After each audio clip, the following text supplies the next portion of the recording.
ಈಗ ಬ್ರಹ್ಮಕಲಶೋತ್ಸವದ ಸಂಭ್ರಮ ನಮ್ಮ ಉಡುಪಿ ಹಾಗೂ ದಕ್ಷಿಣ ಕನ್ನಡ ಜಿಲ್ಲೆಯಲ್ಲಿ ದೇವಸ್ಥಾನಗಳು ಅನೇಕ. ಈ ನಮ್ಮ ಕ್ಷೇತ್ರವನ್ನು ದೇವಸ್ಥಾನಗಳ ಬೀಡು ಅಂತ ಹೇಳುತ್ತಾರೆ. ನಮ್ಮ ಈ ಪ್ರಾಂತದಲ್ಲಿ, ಕರಾವಳಿಯ ಪ್ರಾಂತದಲ್ಲಿ ಇಲ್ಲದೇ ಇರುವಂಥ ದೇವಸ್ಥಾನಗಳಿಲ್ಲ. ವಿಷ್ಣುವಿನ ದೇವಸ್ಥಾನವೂ ಉಂಟು, ದುರ್ಗೆಯ ದೇವಸ್ಥಾನವೂ ಉಂಟು, ಈಶ್ವರನ ದೇವಸ್ಥಾನವೂ ಉಂಟು, ಗಣಪತಿಯ ದೇವಸ್ಥಾನವೂ ಉಂಟು, ಸುಬ್ರಹ್ಮಣ್ಯನ ದೇವಸ್ಥಾನವುಂಟು. ಹೀಗೆ ಹಲವು ರೀತಿಯಲ್ಲಿ ಈ ಅನೇಕ ದೇವತೆಗಳ ದೇವಸ್ಥಾನಗಳ ಬೀಡು ನಮ್ಮ ಈ ಒಂದು ಕರಾವಳಿ, ಉಡುಪಿ ದಕ್ಷಿಣ ಕನ್ನಡ ಜಿಲ್ಲೆ ಅಂತ ಹೇಳಿ ನಮಗೆಲ್ಲ ಬಹಳ ಹೆಮ್ಮೆ ಆಗ್ತದೆ. ಈ ನಮ್ಮ ಪರಂಪರೆಯಲ್ಲಿ ಎರಡು ರೀತಿಯಾಗಿ ಹೇಳ್ತಾರೆ. ಒಂದು ವಿಷ್ಣು ಪಾಖಂಡಿಗಳು, ಅದೇ ರೀತಿಯಾಗಿ ಶಿವಪಾಖಂಡಿಗಳು ಅಂತ.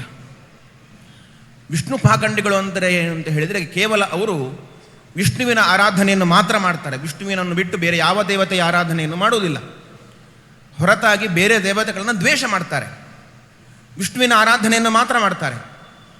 ಅದೇ ರೀತಿಯಾಗಿ ಶಿವಪಾಖಂಡಿಗಳು ಅಂತ ಹೇಳಿದರೆ ಕೇವಲ ಈಶ್ವರನ ಆರಾಧನೆಯನ್ನು ಮಾತ್ರ ಮಾಡ್ತಾರೆ, ಬೇರೆ ವಿಷ್ಣುವ ಮೊದಲಾದ ಎಲ್ಲ ದೇವತೆಗಳನ್ನು ಅವರೆಲ್ಲ ದ್ವೇಷ ಮಾಡ್ತಾರೆ. ಇದು ಎರಡೂ ಸರಿಯಲ್ಲ ಅಂತ ಹೇಳುತ್ತೆ ನಮ್ಮ ಸಿದ್ಧಾಂತ. ಈ ನಮ್ಮ ನಾಡಿನ, ನಮ್ಮ ಉಡುಪಿ ದಕ್ಷಿಣ ಕನ್ನಡ ಜಿಲ್ಲೆಯಲ್ಲಿ ನಡೆದಾಡಿದವರು, ಅವತಾರವನ್ನು ಮಾಡಿದವರು ನಮ್ಮ ಜಗದ್ಗುರುಗಳಾದಂಥ ಮಧ್ವಾಚಾರ್ಯರು. ಮಧ್ವಾಚಾರ್ಯರ ಸಿದ್ಧಾಂತ ಏನು ಅಂತ ಹೇಳಿದರೆ, ದೇವತೆಗಳಲ್ಲಿ ದ್ವೇಷವನ್ನು ಮಾಡಬೇಡಿ, ಶಿವ ಬೇರೆ ವಿಷ್ಣು ಬೇರೆ ಅಂತ ಹೇಳಿ ಅವರಲ್ಲೇ ದ್ವೇಷವನ್ನು ಹುಟ್ಟಿಸಬೇಡಿ, ಎಲ್ಲ ದೇವತೆಗಳ ಆರಾಧನೆಯನ್ನು ಮಾಡಿ. ನಮ್ಮಲ್ಲಿ ವಿಷ್ಣುವಿನ ಆರಾಧನೆಯನ್ನು ಕೂಡ ಮಧ್ವಾಚಾರ್ಯ ಮಾಡಿ ಅಂತ ಹೇಳಿದ್ದಾರೆ. ಅದೇ ರೀತಿಯಾಗಿ ಶಿವನ ಆರಾಧನೆಯನ್ನು ಕೂಡ ಮಾಡಿ ಅಂತ ಮಧ್ವಾಚಾರ್ಯ ತೋರಿಸಿಕೊಟ್ಟಿದ್ದಾರೆ. ಆದರೆ ಮಾಡುವ ವಿಧಾನ ಬೇರೆ ಅಷ್ಟೇ, ಆ ಒಂದು ನೋಡುವ ವಿಧಾನ ಬೇರೆ ಅಷ್ಟೇ. ಎಲ್ಲ ದೇವತೆಗಳ ಆರಾಧನೆಯನ್ನು ಮಾಡುವ ಆ ಒಂದು ಸತ್ ಸಂಪ್ರದಾಯವನ್ನು ನಮ್ಮ ಹಿರಿಯರು, ನಮ್ಮ ಪರಂಪರೆ, ನಮ್ಮ ಮಧ್ವಾಚಾರ್ಯರು ಈ ಭೂಮಿಯಲ್ಲಿ ಹಾಕಿಕೊಟ್ಟಿದ್ದಾರೆ ಅನ್ನುವ ದೃಷ್ಟಿಯಿಂದಲೇ ಬಹುಶಃ ನಮ್ಮ ಊರಿನಲ್ಲಿ ಎಲ್ಲ ದೇವಸ್ಥಾನಗಳು ಕೂಡ ಬಹಳ ವೈಭವದಿಂದ ಜೀರ್ಣೋದ್ಧಾರಗೊಳ್ತಾ ಉಂಟು, ಬಹಳ ವೈಭವದಿಂದ ಬ್ರಹ್ಮಕಲಶೋತ್ಸವ ನಡೀತಾ ಉಂಟು. ಇದು ನಮ್ಮ ಈ ಊರಿನ ಹೆಮ್ಮೆ. ಮಧ್ವಾಚಾರ್ಯರು ಕೊಟ್ಟಂತಹ ಸಿದ್ಧಾಂತದ ತತ್ವ ನಮ್ಮ ಊರಿನ ಎಲ್ಲ ಜನರ ಮಾನಸದಲ್ಲಿ ಅದು ಅಚ್ಚಳಿಯದೆ ಉಳಿದಿದೆ. ನಾವು ಹೇಳಬೇಕಾದರೆ ಮಧ್ವಾಚಾರ್ಯ ಹೆಸರನ್ನು ಹೇಳದೇ ಇರಬಹುದು, ಆದರೆ ಆ ಒಂದು ಸಾರ ನಮ್ಮ ಹೃದಯದಲ್ಲಿ ಅಷ್ಟು ಆಳವಾಗಿ ನಿಂತಿದೆ. ಎಲ್ಲ ದೇವತೆಗಳನ್ನು ಆರಾಧಿಸುವಂತಹ ಒಂದು ಒಳ್ಳೆಯ ಆ ಅನುಭೂತಿ ನಮ್ಮಲ್ಲಿ ಬೆಳೆದುಕೊಂಡು ಬಂದಿದೆ. ದೇವಸ್ಥಾನಗಳು ಈ ನಮ್ಮ ಜಗತ್ತಿನಲ್ಲಿ ಅನೇಕ ಸಾವಿರ ವರ್ಷಗಳಿಂದ ಬಂದಿದೆ. ಮೊನ್ನೆ ಯಾರೋ ಹೇಳಿದರು 2000 ವರ್ಷಗಳಿಂದ ಇತ್ತೀಚೆಗೆ ಬಂದದ್ದು ದೇವಸ್ಥಾನಗಳು, ಅದರ ಹಿಂದೆ ದೇವಸ್ಥಾನಗಳು ಇರಲಿಲ್ಲ ಅಂತ. ಆದರೆ ಹಾಗಲ್ಲ. ನಮ್ಮ ದೇವರ ಪರಿಕಲ್ಪನೆಗಳನ್ನು ವೇದಗಳೇ ಸಾರಿವೆ. ದೇವರು ಹೇಗಿದ್ದಾನೆ, ದೇವರ ಸ್ವರೂಪ ಹೇಗಿದೆ, ದೇವರನ್ನು ಯಾವ ರೀತಿಯಾಗಿ ಆರಾಧನೆ ಮಾಡಬೇಕು ಅಂತ ಆ ಅನಾದಿಯಾದಂತಹ ವೇದಗಳಲ್ಲಿ ಭಗವಂತನ ಸ್ತೋತ್ರವನ್ನು ಮಾಡಿದ್ದಾರೆ. ಅಷ್ಟು ಮಾತ್ರವಲ್ಲ, ಎಲ್ಲ ಸ್ಮೃತಿಗಳಲ್ಲಿ, ಪುರಾಣಗಳಲ್ಲಿ ದೇವಸ್ಥಾನಗಳ ಉಲ್ಲೇಖ ಇದೆ. ದೇವಸ್ಥಾನವನ್ನು ಹೇಗೆ ಕಟ್ಟಬೇಕು, ದೇವರನ್ನು ಅಲ್ಲಿ ಹೇಗೆ ಆರಾಧನೆ ಮಾಡಬೇಕು ಹೇಳುವಂತಹ ಉಲ್ಲೇಖವನ್ನು ಸಾಕ್ಷಾತ್ ಹಯಗ್ರೀವ ದೇವರು ಕೊಟ್ಟಂತಹ ಪಾಂಚರಾತ್ರ ಸಂಹಿತೆಯಲ್ಲಿ ದೇವಸ್ಥಾನವನ್ನು ಹೇಗೆ ಕಟ್ಟಬೇಕು ಅನ್ನುವುದರ ಉಲ್ಲೇಖವನ್ನು ಮಾಡ್ತಾರೆ. ಇದು ನಮ್ಮ ಮಣ್ಣಿನ ಸಂಸ್ಕೃತಿ. ದೇವಸ್ಥಾನಗಳಲ್ಲಿ ದೇವರನ್ನು ಆರಾಧನೆ ಮಾಡುವಂತಹ ಈ ಪರಂಪರೆ ನಮ್ಮಲ್ಲಿ ಅನಾದಿಯಿಂದ ಬಂದದ್ದು, ಯಾವುದೋ ಇತ್ತೀಚಿನ ಸಂಪ್ರದಾಯದಿಂದ ಬಂದದ್ದಲ್ಲ. ಇದನ್ನು ನಾವು ಚೆನ್ನಾಗಿ ಅರಿತುಕೊಳ್ಳಬೇಕು. ಒಬ್ಬ ವ್ಯಕ್ತಿಗೆ ಒಂದು ದೇವಸ್ಥಾನದ ಜೀರ್ಣೋದ್ಧಾರದಲ್ಲಿ ಅವನು ಪಾಲ್ಗೊಂಡಿದ್ದಾನೆ ಅಂತಂದರೆ, ಅವನು ಅಲ್ಪವಾದ ಸೇವೆಯನ್ನು ಮಾಡಿದ್ದಾನೆ ಅಂತಂದರೂ ಕೂಡ ಅದಕ್ಕೆ ಬಹಳ ಮಹತ್ತರವಾದಂತಹ ಫಲವನ್ನು ಈ ನಮ್ಮ ಶಾಸ್ತ್ರಕಾರರು ಕೊಟ್ಟಿದ್ದಾರೆ. ಪಡುಬಿದ್ರಿ ಮಹಾಲಿಂಗೇಶ್ವರ ದೇವರ ಸನ್ನಿಧಿಯಲ್ಲಿ ಬಹಳ ಅಭೂತಪೂರ್ವವಾಗಿ ದೇವಸ್ಥಾನ ಜೀರ್ಣೋದ್ಧಾರಗೊಂಡಿದೆ. ಎಲ್ಲ ಊರ ಪರವೂರ ಎಲ್ಲ ಭಕ್ತರು ಇದಕ್ಕೆ ಬಹಳ ಹೃದಯಪೂರ್ವಕವಾಗಿ ತಮ್ಮ ಸೇವೆಯನ್ನು ಸಲ್ಲಿಸಿದ್ದಾರೆ. ಇದರ ಹಿನ್ನೆಲೆ ಏನು, ಯಾಕಾಗಿರ್ಬೋದು? ಈ ಬಹಳ ಅತ್ಯಲ್ಪ ಅವಧಿಯಲ್ಲಿ, 9 ತಿಂಗಳ ಅವಧಿಯಲ್ಲಿ ದೇವಸ್ಥಾನ ಜೀರ್ಣೋದ್ಧಾರ ಆಯಿತು ಅಂತ ನಾವೆಲ್ಲ ಇಲ್ಲಿ ಎಲ್ಲರೂ ಮಾತಾಡೋದನ್ನು ಕೇಳ್ತಾ ಇದ್ದೇವೆ. ಇಷ್ಟು ಅತ್ಯಲ್ಪ ಅವಧಿಯಲ್ಲಿ ಇಷ್ಟು ಅದ್ಭುತವಾದಂತಹ ದೇವಸ್ಥಾನ ನಿರ್ಮಾಣ ಆಗಲಿಕ್ಕೆ ಹೇಗೆ ಸಾಧ್ಯ ಆಯಿತು? ಪುರಾಣದಲ್ಲಿ ಒಂದು ಕಥೆ ಬರ್ತದೆ. ಕಾಶಿರಾಜ ಅಂತ ಒಬ್ಬ ಇದ್ದ. ಕಾಶಿರಾಜನಿಗೆ ಒಬ್ಬಳು ಮಗಳು ಇದ್ಲು. ಆ ಕಾಶಿರಾಜನ ಮಗಳಿಗೆ ದೇವರ ಮೇಲೆ ಅತ್ಯಂತ ಭಕ್ತಿ. ಅವನ ರಾಜ್ಯದಲ್ಲಿ ಇದ್ದಂತಹ ದೇವಸ್ಥಾನಕ್ಕೆ ಕಾಶಿರಾಜನ ಮಗಳು ಪ್ರತಿನಿತ್ಯ ಹೋಗೋದು, ಅಲ್ಲಿ ಹೋಗಿ ಗುಡಿಸೋದು, ಸಾರಿಸೋದು, ಎಲ್ಲ ಸೇವೆಯನ್ನು ಮಾಡ್ತಾ ಇದ್ಲು. ಈ ಕಾಶಿರಾಜನಿಗೆ ಯಾಕೋ ಸ್ವಲ್ಪ ಕಸಿಬಿಸಿ, ನನ್ನ ಮಗಳು ಮಹಾರಾಣಿ ಅಂತ ಇರಬೇಕೇದವಳು ಹೋಗಿ ದೇವಸ್ಥಾನದ ಚಾಕರಿ ಮಾಡ್ತಾ ಇದ್ದಾಳಲ್ಲವ, ಇದು ಯಾಕೆ ಹೀಗಾಗ್ತಾ ಉಂಟು ಅಂತ. ಎಷ್ಟು ಮಗಳಿಗೆ ತಿಳಿ ಹೇಳಿದ್ರು ಕೂಡ ಮಗಳು ಕೇಳ್ತಾ ಇರಲಿಲ್ಲ. ದೇವಸ್ಥಾನದ ಕೆಲಸ ಮಾಡಲಿಕ್ಕೆ ದೇವಸ್ಥಾನದಲ್ಲಿ ಚಾಕರಿಯವರು ಇದ್ದಾರೆ, ನೀನು ಯಾಕೆ ಹೋಗ್ತಾ ಇದೆಯಮ್ಮ ಅಂತ ಹೇಳಿದ್ರು ಕೂಡ ಮಗಳು ಇಲ್ಲ ನಾನೇ ಆ ಕೆಲಸ ಮಾಡಬೇಕು ಅಂತ ಹೇಳಿ ದೇವಸ್ಥಾನದ ಎಲ್ಲ ಕೆಲಸವನ್ನು ಕೂಡ ಕಾಶಿರಾಜನ ಮಗಳೇ ನಿಂತು ಮಾಡ್ತಾ ಇದ್ಲಂತೆ. ಒಂದು ದಿವಸ ದೇವಲ ಋಷಿಗಳು ಅಂತ ಕಾಶಿರಾಜನ ಆಸ್ಥಾನಕ್ಕೆ ಬಂದರು. ಬಂದಾಗ ದೇವಲ ಋಷಿಗಳ ಬಳಿಯಲ್ಲಿ ಕಾಶಿರಾಜ ಕೇಳ್ತಾನೆ, ನನ್ನ ಮಗಳು ಈ ಪರಿಯಾಗಿ ದೇವರ ಸೇವೆಯನ್ನು ಮಾಡ್ತಾ ಇದ್ದಾಳೆ, ಮಾಡುವುದೇನೋ ಸಂತೋಷವೇ, ನನಗೇನು ದೇವರ ಸೇವೆ ಮಾಡೋದು ತಪ್ಪು ಅಂತ ಹೇಳ್ತಾ ಇಲ್ಲ, ಆದರೆ ಮಹಾರಾಣಿಯಾಗಿ ಇರಬೇಕಾದವಳು ಈ ರೀತಿಯಾಗಿ ದೇವರ ಸೇವೆ ಯಾಕೆ ಮಾಡ್ತಾ ಇದ್ದಾಳೆ, ಇದರ ಹಿನ್ನೆಲೆ ಏನು ಅಂಥೇಳಿ ದೇವಲ ಋಷಿಗಳ ಬಳಿಯಲ್ಲಿ ರಾಜ ಕೇಳಿದಾಗ ದೇವಲ ಋಷಿಗಳೇ ಹೇಳ್ತಾರೆ, ನಿನ್ನ ಮಗಳು ಬೇರೆ ಯಾರೂ ಅಲ್ಲ,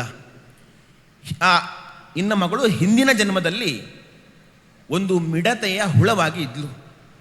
ಮಿಡತೆಯ ಹುಳವಾಗಿದ್ದಾಗ ಅವಳು ರೆಕ್ಕೆಯನ್ನು ಬೀಸಿದಾಗ ಒಂದು ದೇವಸ್ಥಾನದ ಮೇಲೆ ಕುಳಿತುಕೊಂಡಿದ್ಲು. ಆ ಒಂದು ಮಿಡತೆಯ ಹುಳ ಕುಳಿತುಕೊಂಡಿತ್ತು. ದೇವಸ್ಥಾನದ ಗೋಪುರದಿಂದ ಆ ಮಿಡತೆ ಹುಳ ಹಾರಿ ಹೋಗಬೇಕಾದ್ರೆ, ರೆಕ್ಕೆಯನ್ನು ಬೀಸಬೇಕಾದ್ರೆ ದೇವಸ್ಥಾನದ ಗೋಪುರದ ಮೇಲಿದ್ದಂತಹ ಧೂಳಿನ ಕಣಗಳು ಹಾರಿ ಹೋಗಿತ್ತು. ಅಲ್ಲ, ಒಂದು ಮಿಡತೆಯ ಹುಳ ರೆಕ್ಕೆಯನ್ನು ಬೀಸಿದಾಗ ಎಷ್ಟು ಗಾಳಿ ಬರ್ಬೋದು, ಗಾಳಿ ಬಂದರೂ ಕೂಡ ಎಷ್ಟು ಧೂಳು ಹಾರಿ ಹೋಗಬಹುದು, ಸ್ವಲ್ಪ ಧೂಳು ಹಾರಿ ಹೋಗಿತ್ತು. ಆ ಸ್ವಲ್ಪ ದೇವಸ್ಥಾನವನ್ನು ಸ್ವಚ್ಛ ಮಾಡಿದ ಪುಣ್ಯ ಅವಳಲ್ಲಿ ಇತ್ತು. ಆ ಮಿಡತೆಯ ಹುಳ ಆಗಿದ್ದಂತಹ ಆ ಜೀವ ಇವತ್ತು ಆ ದೇವಸ್ಥಾನವನ್ನು ಸ್ವಚ್ಛ ಮಾಡಿದ, ದೇವಸ್ಥಾನದಲ್ಲಿ ಸೇವೆ ಮಾಡಿದ ಆ ಪುಣ್ಯದ ಫಲವಾಗಿ ಇವತ್ತು ನಿನ್ನ ಕಾಶಿರಾಜನ ಮಗಳಾಗಿ ಹುಟ್ಟಿ ಬಂದಿದ್ದಾಳೆ ನೋಡು ಅಂತ ಹೇಳಿ ದೇವರ ಋಷಿಗಳು ಹೇಳ್ತಾರಂತೆ. ಅಂದರೆ ಒಂದು ಅತ್ಯಲ್ಪವಾದಂತಹ ಸೇವೆಯನ್ನು ದೇವಸ್ಥಾನದಲ್ಲಿ ಸಲ್ಲಿಸಿದರೆ ನಮಗೆ ದೇವರು ಒಂದು ದೊಡ್ಡ ಸ್ಥಾನವನ್ನು ಕಲ್ಪಿಸಿಕೊಡ್ತಾನೆ ಹೇಳುವುದಕ್ಕೆ ಪುರಾಣದ ಈ ಕಥೆ ನಮಗೆ ಸಾಕ್ಷಿ ಆಗ್ತದೆ.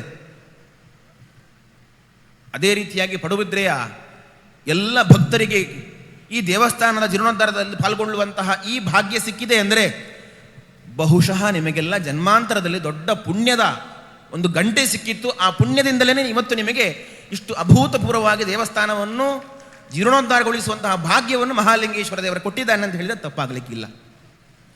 ಅಷ್ಟು ಮಾತ್ರವಲ್ಲ, ಒಂದು ದೇವಸ್ಥಾನ ಜೀರ್ಣೋದ್ಧಾರ ಮಾಡಲಿಕ್ಕೆ ಏನು ಬೇಕು? ಸಾಮಾನ್ಯವಾಗಿ ಎಲ್ಲರೂ ಹೇಳುವುದು ದುಡ್ಡು ಬೇಕು ಅಂತ ಹೇಳ್ತಾರೆ. ಎಲ್ಲ ಕಡೆಯಲ್ಲಿ ದೇವಸ್ಥಾನ ಜೀರ್ಣೋದ್ಧಾರ ಮಾಡ್ತೇವೆ ಅಂತ ಹೇಳಿ ಸಂಕಲ್ಪ ಮಾಡಿದಾಗ ಶೆಟ್ಟರೆ ಎಷ್ಟು ಬಜೆಟು ಅಂತ ಕೇಳ್ತಾರೆ. ದೇವಸ್ಥಾನದ ಬಜೆಟ್ ಎಷ್ಟು ಕೋಟಿಯಲ್ಲಿ ಮಾಡ್ತಾ ಇದ್ದೀರಿ ಅಂತ. ಸಾಮಾನ್ಯವಾಗಿ ನಮ್ಮ ದೃಷ್ಟಿ ಹಾಯುದಿಯಲ್ಲಿ ಎಷ್ಟು ಕೋಟಿ ವೆಚ್ಚದಲ್ಲಿ ನಾವು ದೇವಸ್ಥಾನವನ್ನು ಜೀರ್ಣೋದ್ಧಾರ ಮಾಡ್ತಾ ಇದ್ದೇವೆ ಅಂತ. ವಾಸ್ತವದಲ್ಲಿ ಹೇಳುವುದಂದರೆ ದೇವಸ್ಥಾನವನ್ನು ನಿರ್ಮಾಣ ಮಾಡಲಿಕ್ಕೆ ಬೇಕಾದದ್ದು ದುಡ್ಡಲ್ಲ, ಹಣ ಅಲ್ಲ, ಬಜೆಟ್ ಅಲ್ಲ, ಶುದ್ಧವಾದ ಸಂಕಲ್ಪ. ಶುದ್ಧವಾದ ಸಂಕಲ್ಪ ಇತ್ತು ಅಂತಾದರೆ ದೇವಸ್ಥಾನ ನಿರ್ಮಾಣ ಆಗ್ತದೆ. ಒಂದು ಸಣ್ಣ ಉದಾಹರಣೆ ಹೇಳ್ತೇನೆ.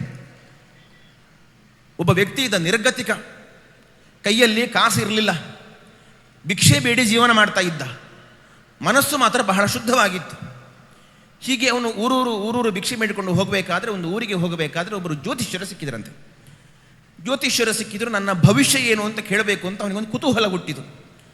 ಕೇಳಿ ದಿನನಿತ್ಯ ಭಿಕ್ಷೆ ಬೇಡಿ ಜೀವನ ಮಾಡುವವನು, ಅವನಿಗೊಂದು ಅವನ ಭವಿಷ್ಯ ಕೇಳಬೇಕು ಅಂತ ಮನಸ್ಸಾಯಿತು. ಜ್ಯೋತಿಷ್ಕರ ಬಳಿಯಲ್ಲಿ ಹೋಗಿ ನನ್ನ ಭವಿಷ್ಯವನ್ನು ಹೇಳಿ ಅಂತ ತನ್ನ ಕೈಯನ್ನು ಒಡ್ಡಿದ. ಜ್ಯೋತಿಷ್ಕರು ಅವನ ಕೈ ನೋಡಿದರು. ಕೈ ನೋಡಿ ಅವರಿಗೆ ಸ್ವಲ್ಪ ಆತಂಕ ಆಯಿತು. ಅವನಿಗೇನು ಹೇಳಲಿಕ್ಕೆ ಹೋಗಲಿಲ್ಲ.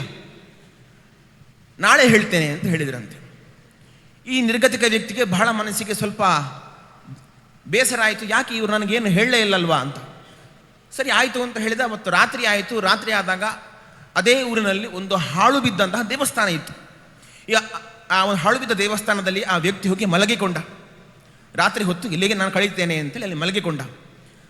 ರಾತ್ರಿ ಹೊತ್ತು ಆ ಪಾಳು ಬಿದ್ದ ದೇವಸ್ಥಾನದಲ್ಲಿ ಮಲಗಿದಾಗ ಅವನಿಗೊಂದು ಅನಿಸಿದಂತೆ, ಈ ದೇವಸ್ಥಾನ ಪೂರ್ತಿ ಪಾಳು ಬಿದ್ದಿದೆ, ಒಂದು ವೇಳೆ ನನಗೇನಾದರೂ ಸಂಪತ್ತು ಸಿಕ್ಕಿತು ಅಂತಂದರೆ ನಾನು ಈ ದೇವಸ್ಥಾನವನ್ನು ಜೀರ್ಣೋದ್ಧಾರ ಮಾಡ್ತೇನೆ ಅಂತ ಒಂದು ಸಂಕಲ್ಪ ಮಾಡಿದ್ದಂತೆ.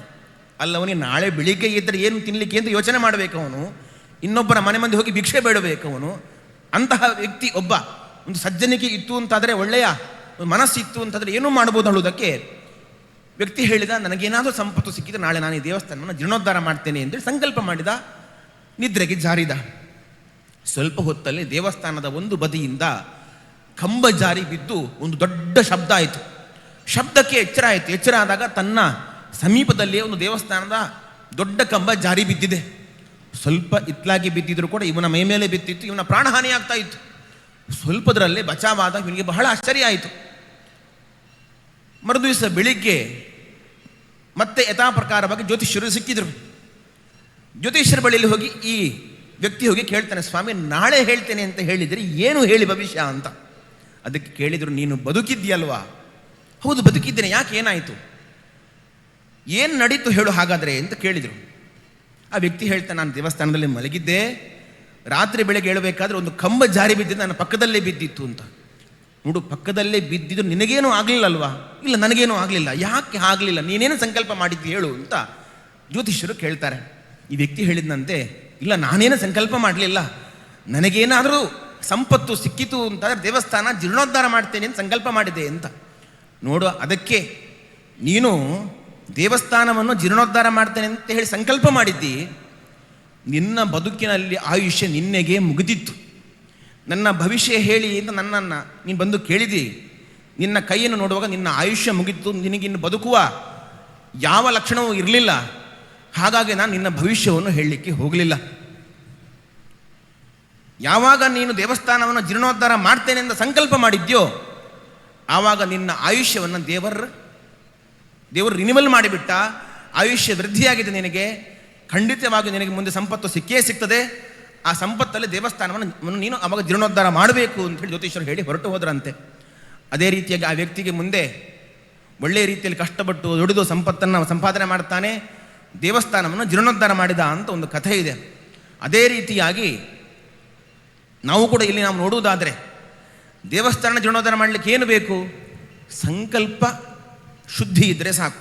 ಒಂದು ಒಳ್ಳೆಯ ಮನಸ್ಸಿನಿಂದ ನಾವು ಸಂಕಲ್ಪ ಮಾಡಬೇಕು, ದೇವಸ್ಥಾನವನ್ನು ನಾವು ಜೀರ್ಣೋದ್ಧಾರ ಮಾಡ್ತೇವೆ, ಇದನ್ನು ದೇವರು ಒಳ್ಳೆಯ ರೀತಿ ನಡೆಸಿಕೊಂಡು ಹೋಗು ಅಂತ. ಅದು ಎಷ್ಟು ಕೋಟಿ ಬಜೆಟ್ ಬೇಕಾದರೂ ಇರಲಿ, ಅದನ್ನು ಹೂವನ್ನು ಎತ್ತುವಷ್ಟು ಸುಲಭವಾಗಿ ದೇವರು ಮಾಡಿಸ್ತಾನೆ. ಹೇಳುವುದಕ್ಕೆ ಸಾಕ್ಷಿ ನಮಗೆ ಯಾವುದು ಇವತ್ತು ಹೇಳಿದರೆ ನಮ್ಮ ಪಡುಬಿದ್ರೆ ಮಹಾಲಿಂಗೇಶ್ವರ ದೇವಸ್ಥಾನವೇ ಇವತ್ತು ನಮಗೆ ಸಾಕ್ಷಿ. ಪಡುಬಿದ್ರೆಯಲ್ಲಿ ದೇವಸ್ಥಾನ ಜೀರ್ಣೋದ್ಧಾರ ಆಗಬೇಕು ಅಂಥೇಳಿ ಎಷ್ಟೋ ವರ್ಷಗಳಿಂದ ನಿರಂತರವಾಗಿ ಪ್ರಯತ್ನಗಳು ಆಗ್ತಾ ಇತ್ತು. ಆದರೆ ಸಂಕಲ್ಪ ಬೇಕಿತ್ತು. ಸಂಕಲ್ಪವನ್ನು ನಾವು ಸರಿಯಾಗಿ ಮಾಡಿರಲಿಲ್ಲ. ಆ ಸಂಕಲ್ಪವನ್ನು ನಮಗೆ ಮಾಡಲಿಕ್ಕೆ ಒಬ್ಬ ಒಳ್ಳೆಯ ವ್ಯಕ್ತಿ ಬಂದದ್ದು ನಮ್ಮ ಪ್ರಕಾಶ್ ಶೆಟ್ಟರು. ಗಟ್ಟಿಯಾಗಿ ಸಂಕಲ್ಪವನ್ನು ಮಾಡಿದರು. ಆ ಮಹಾಲಿಂಗೇಶ್ವರ ದೇವರ ಆ ಸಂಕಲ್ಪವನ್ನು ಸ್ವೀಕಾರ ಮಾಡಿದ. ಬಹಳ ಅತ್ಯಲ್ಪ ಅವಧಿಯಲ್ಲಿ ಈ ದೇವಸ್ಥಾನ ನಿರ್ಮಾಣ ಆಯಿತು. ಅಂದರೆ ಈ ಸಂಕಲ್ಪ ಅದು ದೇವರ ಮನಸ್ಸಿಗೆ ಬಂದಿದೆ, ದೇವರು ಅದನ್ನು ಒಳ್ಳೆಯ ರೀತಿಯಲ್ಲಿ ಮಾಡಿಸಿದ್ದಾನೆ ಅನ್ನೋದು ದೇವರು ತೋರಿಸಿಕೊಡ್ತಾ ಇದ್ದಾರೆ ಈ ಪ್ರಸಂಗದಿಂದ ನಮಗೆ. ಹಾಗಾಗಿ ದೇವಸ್ಥಾನಕ್ಕೆ ದೇವರಿಗೆ ಬೇಕಾದದ್ದು ನಮ್ಮ ಶುದ್ಧವಾದ ಮನಸ್ಸು ಮಾತ್ರ, ಶುದ್ಧವಾದ ಭಕ್ತಿ ಮಾತ್ರ. ಇದನ್ನು ಹೊರತುಪಡಿಸಿ ದೇವರು ಯಾವುದನ್ನೂ ಬಯಸುವುದಿಲ್ಲ. ನೀವೆಲ್ಲ ಭಕ್ತರು, ಪಡುಬಿದ್ರೆಯಲ್ಲಿ ಅನೇಕ ಸಮಾಜಗಳುಂಟು. ಬಂಟರ ಸಮಾಜ ಇದೆ, ಬ್ರಾಹ್ಮಣರ ಸಮಾಜ ಇದೆ, ಹೀಗೆ ಬೇರೆ ಬೇರೆ ಸಮಾಜಗಳುಂಟು. ಎಲ್ಲ ಸಮಾಜದವರು ಕೂಡ ತಮ್ಮ ಸೇವೆಯಾಗಬೇಕು ಅಂಥೇಳಿ ನಾ ಮುಂದು ತಾ ಮುಂದು ಅಂಥೇಳಿ ಮುಂದೆ ಬಂದು ದೇವರ ಸೇವೆಯನ್ನು ಮಾಡಿದ್ದಾರೆ. ಒಂದೊಂದು ಸಮಾಜದವರು ಒಂದೊಂದು ತೀರ್ಥ ಮಂಟಪವನ್ನು ಬ್ರಾಹ್ಮಣ ಸಮಾಜದವರು ನಿರ್ಮಾಣ ಮಾಡಿದರೆ, ಮುಖಮಂಟಪವನ್ನು ನಮ್ಮ ಪ್ರಕಾಶ್ ಶೆಟ್ಟರೆ ಮಾಡಿದ್ದಾರೆ. ಹೀಗೆ ಹಲವು ಜನ ಸೇರಿ ಈ ದೇವಸ್ಥಾನದ ಜೀರ್ಣೋದ್ಧಾರದಲ್ಲಿ ಪಾಲ್ಗೊಂಡಿದ್ದಾರೆ. ಎಲ್ಲ ಸಮಾಜಗಳು ಒಟ್ಟಾದಾಗ ಮಾತ್ರ ನಮ್ಮ ಹಿಂದೂ ಸಮಾಜ ಅದು ಗಟ್ಟಿಯಾಗಲಿಕ್ಕೆ ಸಾಧ್ಯ.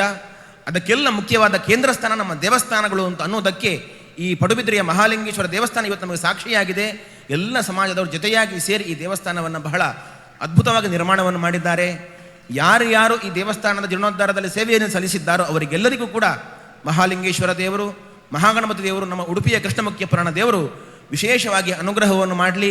ಇನ್ನಷ್ಟು ಇಂತಹ ಸತ್ಕರ್ಮವನ್ನು ಮಾಡುವಂತಹ ಸೌಭಾಗ್ಯವನ್ನು ದೇವರು ಅವರಿಗೆ ಕರುಣಿಸಲಿ ಅಂತೇಳಿ ಭಗವಂತನಲ್ಲಿ ವಿಶೇಷವಾಗಿ ಪ್ರಾರ್ಥನೆಯನ್ನು ಮಾಡ್ತಾ ನಮ್ಮೆರಡು ಮಾತನ್ನು ಮುಕ್ತಾಯಗೊಳಿಸ್ತಾ ಇದ್ದೇವೆ. ಶ್ರೀಕೃಷ್ಣ ಅರ್ಪಣ.